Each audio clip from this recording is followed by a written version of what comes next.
Os eleitores alemães foram às urnas e escolheram Friedrich Merz como novo chanceler do país. Merz é advogado, tem 69 anos e integra o partido da União Democrata Cristã, legenda conservadora que mantém um discurso de restrição à chegada de imigrantes no país.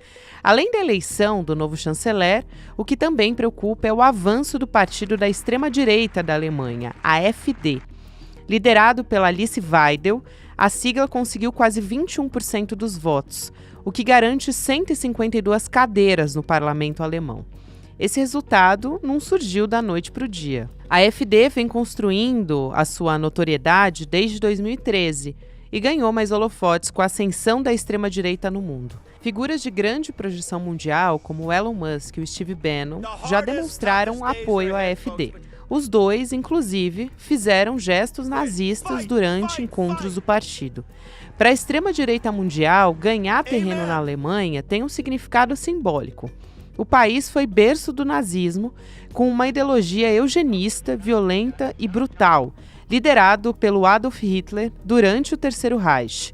Desde o fim da Segunda Guerra, a extrema-direita não tinha relevância política na Alemanha. Mas agora, com novas forças impulsionando o fortalecimento, o partido alcança o melhor resultado dele nas urnas desde 1945. Terça-feira, 25 de fevereiro de 2025.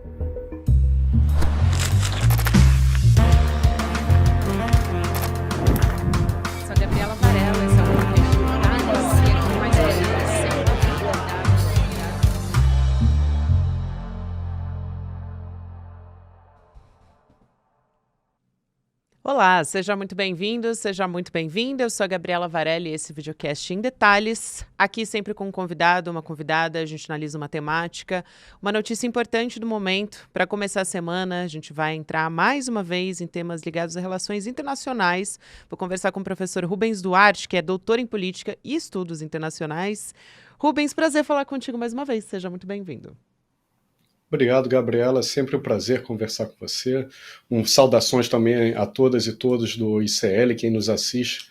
É muito bom conversar sobre temas internacionais, que 2025 está nos dando muito trabalho.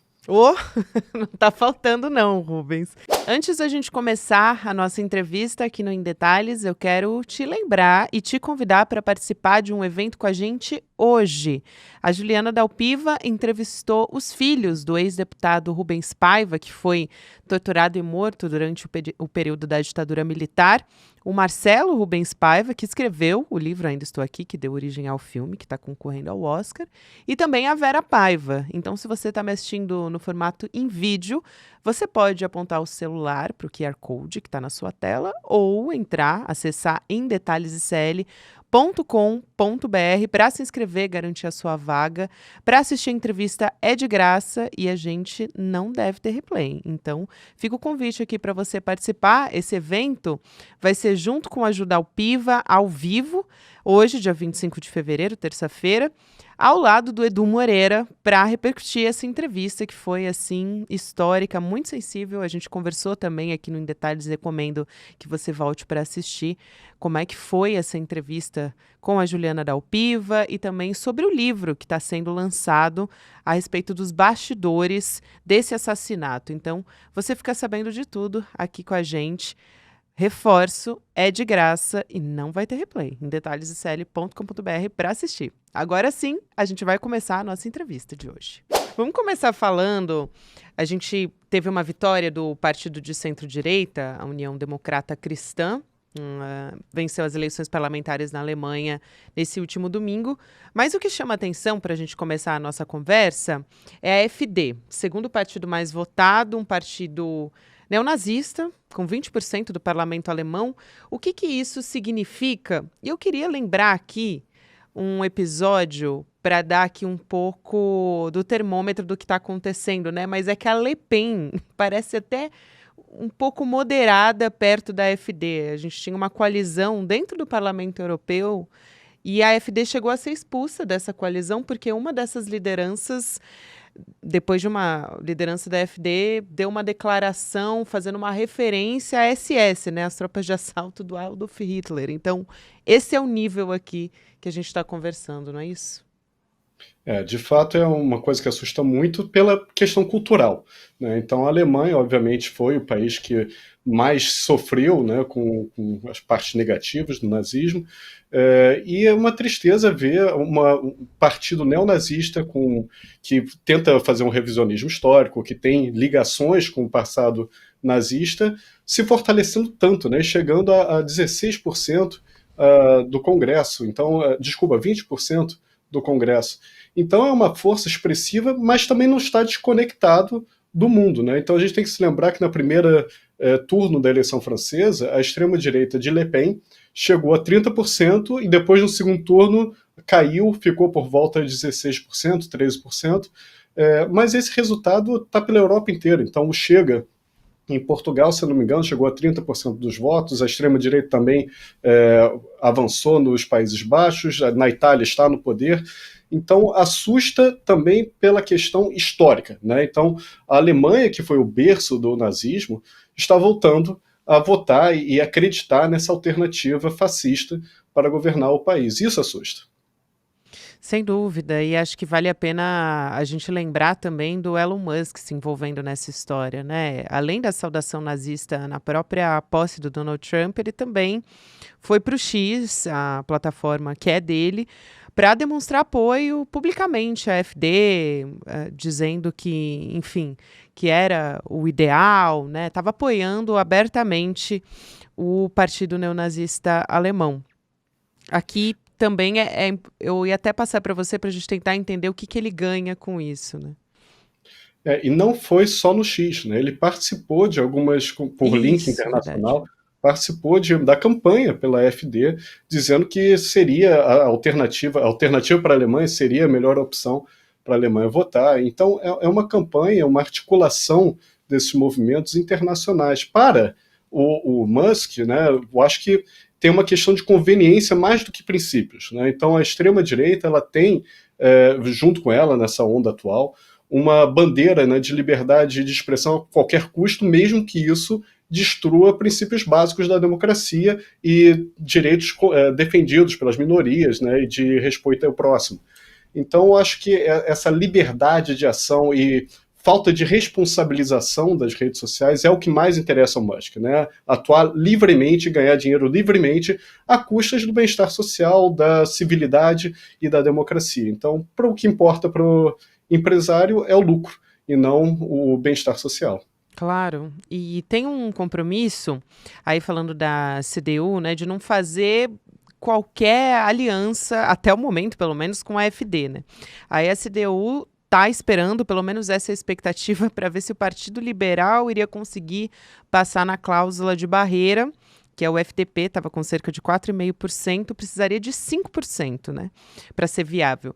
Qual que seria o caminho para não se associar à AfD, para o CDU? Essa é a pergunta que vamos ver nos próximos meses, né? A França, por exemplo, está numa situação bem parecida e não achou uma solução, até hoje. Uhum. Né? Então, a gente já tem alguns meses da França após a nova configuração da Assembleia Nacional, e eles não chegaram no resultado, porque são três forças que ficaram mais ou menos equilibradas, uma delas de centro-direita, outra delas de esquerda, que pensam diferente, e estão muito difícil de chegar num consenso para formar um governo. Na Alemanha vai enfrentar alguma coisa semelhante. Você precisa de mais de 50% do Congresso para governar, para aprovar legislações, né, e tudo mais. Só que agora, o partido de centro-direita, né, o cristão, conservador cristão, ele ficou com um pouquinho menos de 30%. Né, e a segunda força foi a AfD, de extrema-direita, que tradicionalmente a Alemanha, os partidos políticos, têm uma aliança, né, têm um entendimento que não se faz aliança com eles. Agora, para você não fazer aliança com um partido que representa quase 20% do Congresso, significa que você vai ter que fazer muitas alianças com outros partidos menores para garantir a governabilidade. E aí você tem que trazer para o governo um bando de partidos, um bando de representantes que pensa muito diferente o futuro do país. Então, o grau de negociação e de concessão vai ter que ser muito grande, e isso é extremamente difícil porque cada eleitor do alemão votou para um projeto de país. E aí você vai mudar tudo em nome da governabilidade? é complicado, você gera também uma falta de credibilidade com a população.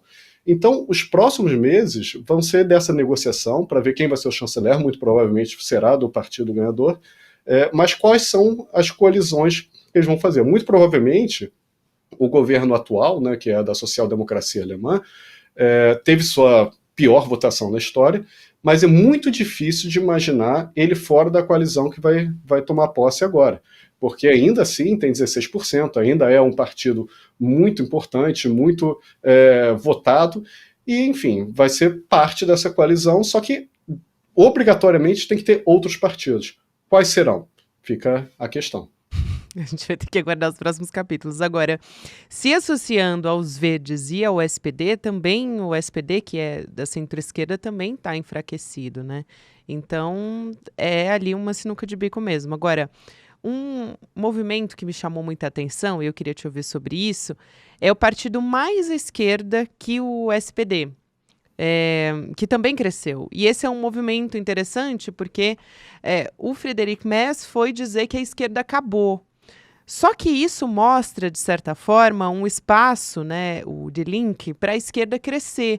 Isso você avalia dessa forma? Primeiro eu te pergunto, e aí a outra pergunta é se isso não é uma resposta também à extrema-direita, principalmente de eleitores mais jovens. A gente tem um movimento de pessoas, os maiores eleitores do De Links têm até 30 anos, 24%.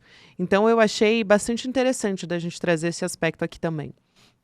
Eu acho que sua análise foi perfeita. Então, o que a gente viu na Alemanha foi uma busca por novas opções, novas alternativas. Apesar do Partido Social, o conservador cristão ter ganho, a gente viu um aumento dos extremos, né? Não só do partido de esquerda, que renasceu, mas há também um partido de esquerda conservadora, mais ou menos, anti-imigração, né? Que também cresceu, apesar de não ter conseguido os 5% que você falou. Mas você olha pelo recorte de faixa etária e de classe social, é muito claro que os mais jovens estão se radicalizando, né, tanto para a extrema-direita quanto para a esquerda, e a gente vê também um recorte econômico muito claro de que as pessoas que estão na classe mais baixa, nas mais baixas, tendem a buscar essas novas opções, por insatisfação com o atual, reforçando a nossa ideia de que as tradicionais forças não estão conseguindo mais convencer o eleitorado de que são uma opção viável. Então eles buscam novas opções e, se for necessário radicalizar, tem uma parcela da população que está disposta para isso. E, obviamente, isso vem com outras questões muito problemáticas.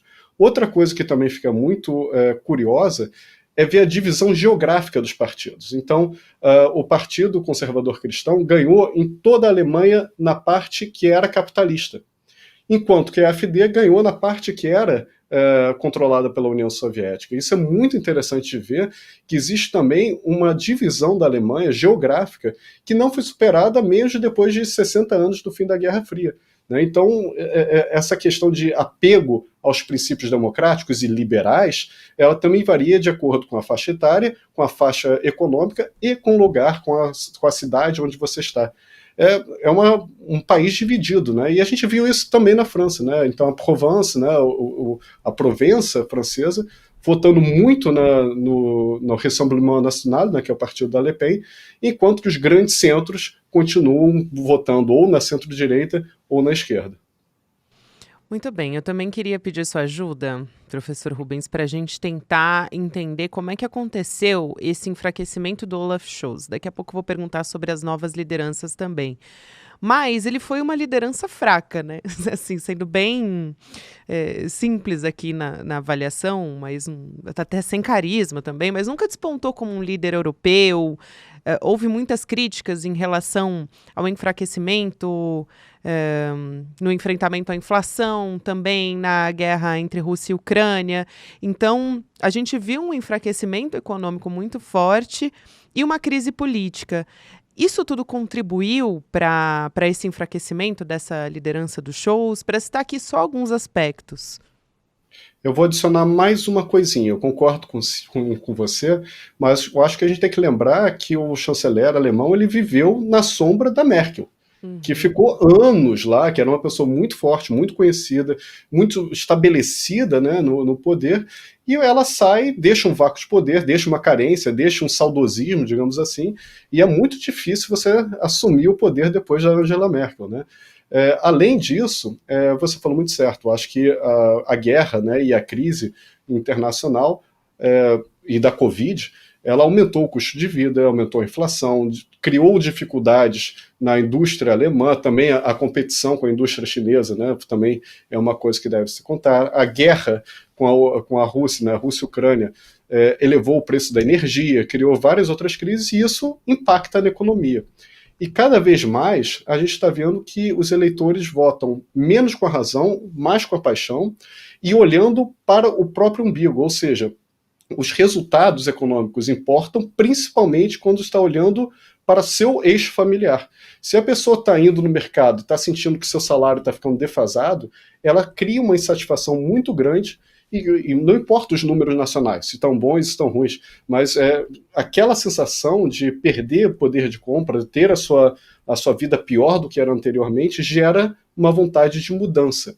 Então, sem dúvida nenhuma, a gente vê o PIB alemão com resultados pífios, a gente vê o preço do mercado, né, o custo de vida aumentando, a gente vê a Rússia invadindo o seu vizinho, você não conseguindo dar a resposta necessária para isso, e com o tempo você se sente insatisfeito e quer novas alternativas. E aí os extremismos surgem como alternativa. Mas deve-se observar também que é cultural na Alemanha você não ter grandes investimentos nas Forças Armadas. Você investe muito em armamento, mas para exportar. Né? Então a indústria, por exemplo, dos blindados alemães é famosíssima. A gente compra vários, o Brasil compra vários blindados alemães. Agora, a própria Força Armada da Alemanha tem pouco investimento. Então você acaba, tradicionalmente, né, porque você culpa parte da Força Armada pelo nazismo, você culpa ela e você tira investimento dela. E com isso, na hora que você precisa, né, você não tem como dar uma resposta na sua política de defesa para o que você necessita. Então a extrema-direita agora também ressurgiu com a proposta de investimentos fortes em defesa. Porque, enfim, o fantasma do Putin, né, o fantasma da Rússia está assombrando a Alemanha. Né? Inclusive é uma potência nuclear, enfim. E você vê que a Alemanha sofre também os resultados, né, não está isolada. E eu adicionaria mais um, se eu pudesse, Gabriela. Por favor.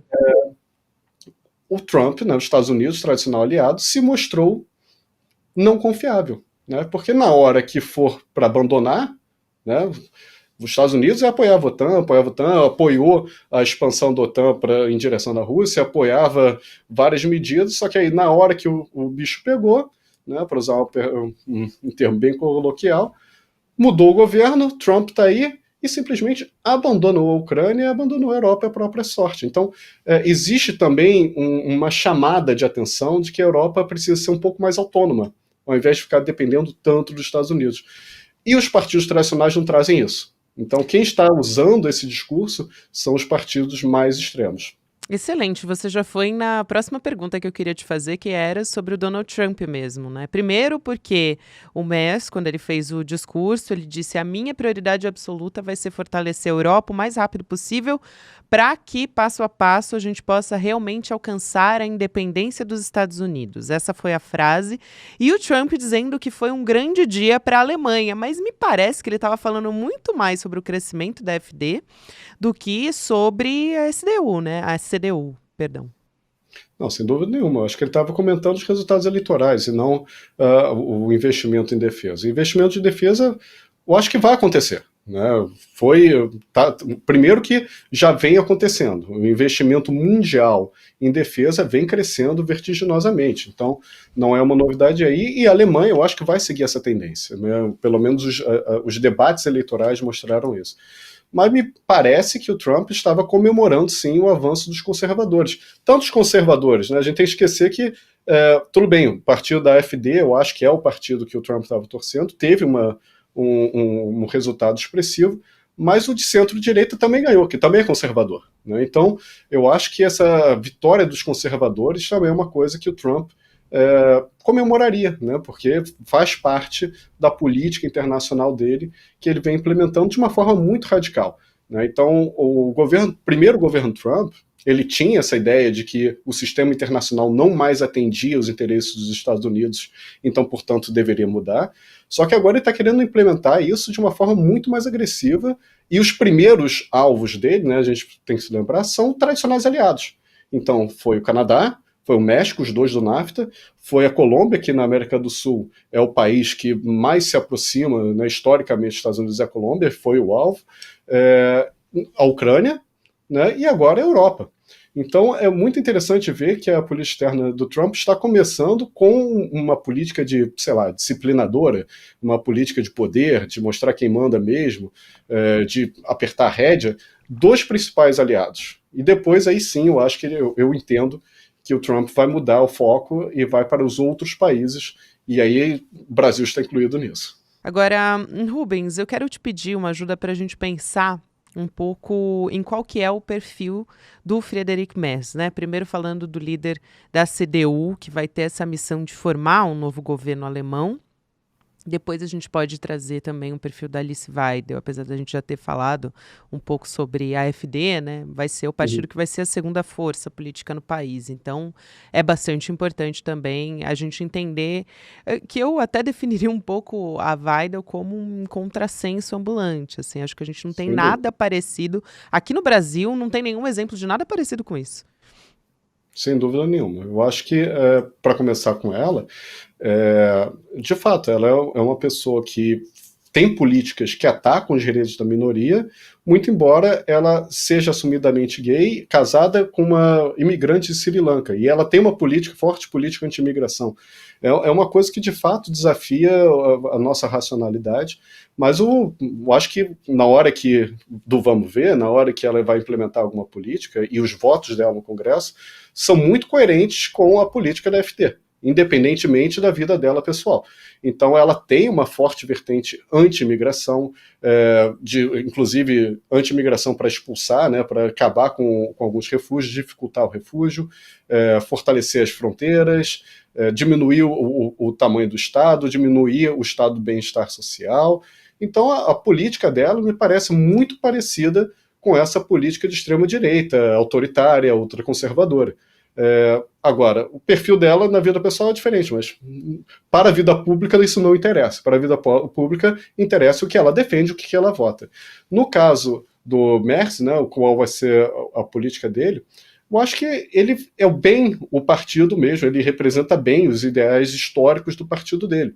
Né, um pouco mais a centro-direita, de reformar a economia, diminuir um pouco os gastos e por aí vai. Só que agora ele vai ter que fazer aliança. Então, não necessariamente a política que vai ser implementada vai ser a histórica tradicional do Partido Conservador Cristão. A expectativa, sim, que haja uma mudança, porque, enfim, o Partido da Social-Democracia teve o pior resultado eleitoral, isso tem que se refletir no próximo governo, porque a população alemã pediu por uma mudança. Agora, em qual grau essa mudança vai acontecer, eu acho que ainda está para ver. Isso que eu ia te perguntar também, os desafios agora, né? A gente tem, acho que talvez os principais desafios sejam na área da economia, mas a gente pode ter uma mudança com a ascensão da extrema-direita também, né? O segundo partido mais votado, principalmente na questão da imigração. Até me pergunto como isso vai afetar a imigração de maneira geral, mas também os imigrantes brasileiros que vivem na Alemanha, né, com essa ascensão da direita, a extrema-direita na Alemanha. Eu não acredito que a Alemanha vá fazer uma política parecida como a gente está vendo nos Estados Unidos. Eu acho que nos Estados Unidos é uma coisa diferente, né? Além da continuação, porque já existia uma política de deportação, anti-imigração nos Estados Unidos, sempre existiu. O que muda agora é o grau de agressividade. Né? Então, campanhas... A sociedade também, né? Uhum. Sim, e com muita fake news, né? Então, a gente não pode esquecer que o Trump, em plena campanha eleitoral, foi no debate para falar que imigrantes comem cachorros e gatos. Né? E isso gera uma raiva, né? Uma sanha, uma vontade de exportar, né? Uma xenofobia muito forte. E os relatos de xenofobia nos Estados Unidos estão crescendo muito rapidamente. Eu não acredito que esse mesmo tipo de campanha, pelo menos não no mesmo grau, com uma xenofobia tão declarada, digamos assim, vá acontecer na Alemanha. Vai acontecer sim uma política anti-imigração, como já vem acontecendo, né? Mas agora eu acho que vai ter um fortalecimento, só que um pouco diferente, com um pouco mais, digamos assim, de moderação, se é que pode falar de moderação nesse caso.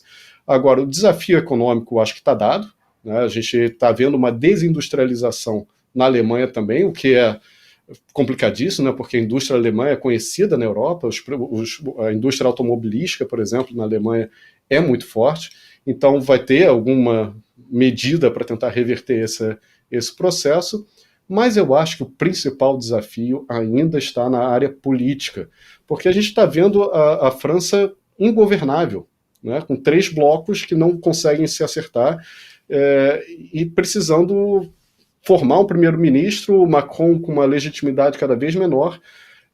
Tudo bem que o sistema da Alemanha é diferente, mas me parece que o principal desafio agora é chegar nessas alianças para fazer a maioria no Congresso. Sem a AfD, numericamente fica muito difícil, mas isso será necessário, ou se quebrará uma tradição de anos de fazer um cordão sanitário com a AfD. Mesmo porque ontem já foi declarada pela AfD que eles estão prontos para fazer parte do governo, estão prontos para fazer aliança para fazer parte do governo. Seria governável, tornaria o país governável, mas agora significaria também trazer a extrema-direita para o governo, seria quebrar anos de cordão sanitário contra a extrema-direita, de não negociar com a extrema-direita. Enfim, seria uma coisa muito complicada. É possível? É possível. O que a gente aprendeu nos últimos anos é que não existe nada que seja tão institucionalizado, que seja tão estabelecido, que não possa ser mudado numa canetada ou em alguma vontade de um líder autoritário. Então, é possível que quebre essa tradição alemã, né, de cordão sanitário e traga a AfD para o governo? Eu não descartaria. Acho improvável, mas eu não descartaria. Essa história da quebra do cordão sanitário, acho que é muito importante. A gente teve recentemente, né, esse fenômeno, e aí Exato. depois a gente teve essa eleição antecipada, e não sei até que ponto também para CDU não contribuiria para um enfraquecimento, né, da imagem também do partido, se acabasse se aliando de alguma forma à AfD, porque já disse que não vai se aliar, né? Então, isso também a gente ainda não sabe se vão conseguir manter esse posicionamento com o andar das coisas daqui para frente, né, Rubens? Eu acho que está longe de ser a primeira opção. Uhum. Não está no momento em pauta. Eu acho que a primeira tentativa vai ser fazer uma coalizão. Se não for possível fazer do jeito que eles querem, vão tentar ampliar e trazer mais governos. Então não está no primeiro nível de prioridade, nem no segundo, nem no terceiro, nem no quarto. Mas com a avançada carruagem, é uma coisa preocupante. A gente está vendo a extrema-direita avançando na Europa toda e no mundo inteiro. Então há pouco tempo a gente achava, né, que a onda internacional de extrema-direita tinha terminado, né, estava enfraquecendo, porque a gente viu Trump perdendo nos Estados Unidos, depois a gente viu uma vitória histórica do Partido Trabalhista, né, do Labour, no Reino Unido, a gente viu a esquerda ganhando na França. A gente falou, olha, então, de fato, talvez essa onda internacional esteja diminuindo, só que, né, realidade mostrou o contrário recentemente. Trump voltou a ganhar, a AfD voltou a ganhar, então ganhar não expressividade, né, não a eleição, mas ganhou a expressividade. Então acho que está longe de terminar, e agora essa aliança, né, nos Estados Unidos das Big Techs com a extrema-direita, eu acho que tem um poder internacional.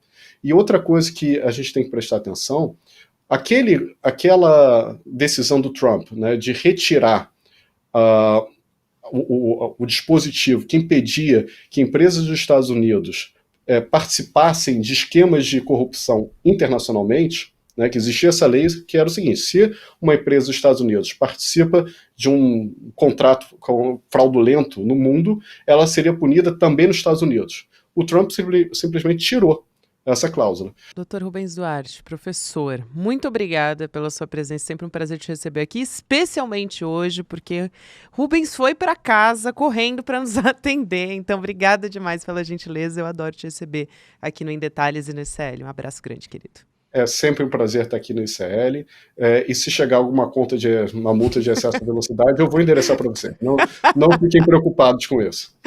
Combinado, então, querido. Valeu, um abraço, até mais. Tchau, tchau, um abraço a todas e todos. Agora você fica com o Mercado Investimentos e, na sequência, tem o Rolê ICL. Também lembra você que o Em Detalhes está em todas as plataformas de áudio. Você pode ouvir no momento que for mais conveniente para você, lavando a louça, limpando a casa, indo trabalhar, enfim. O importante é acompanhar aqui o Em Detalhes de segunda a sexta-feira para ficar bem informado. Obrigada e a gente está de volta amanhã. Hoje chegou o grande dia do nosso encontro com Marcelo Rubens Paiva e Vera Paiva, filhos de Rubens Paiva e Eunice, todos personagens do filme Ainda Estou Aqui, que está concorrendo ao Oscar. Um encontro histórico.